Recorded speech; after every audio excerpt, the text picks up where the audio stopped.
Okay, so here's our last solving problem. We have another trinomial set equal to 0, and we want to solve this. We're going to use the Punnett square, but we have to look at these terms and notice that we can divide a 2 from each one of these coefficients, and this constant.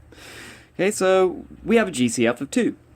So we factor a 2 out of each one of the terms. We're going to pull the 2 out front, okay, and we're going to divide the 2 from each term. Okay, we have plus 30 divided by 2.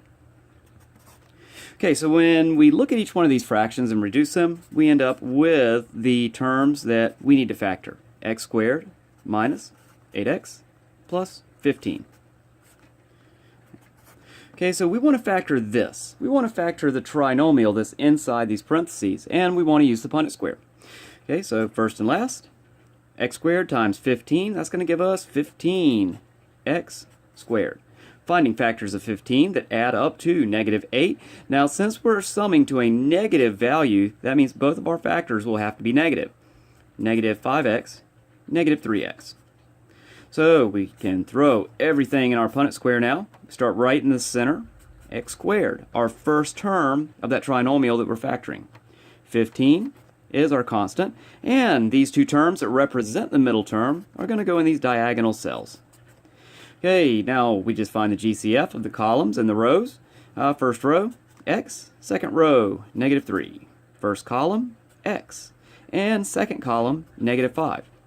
So the full factored form of that trinomial will be x minus 5 times x minus 3. Now, in the original problem, we did factor a GCF of 2 out of all the terms, and we still have to represent that 2 down here in our factored form. Now, this is set equal to 0.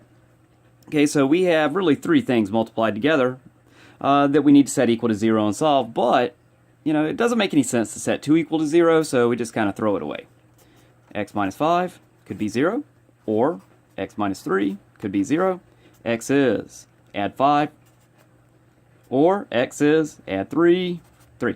So our two solutions, x is 5 or x is 3.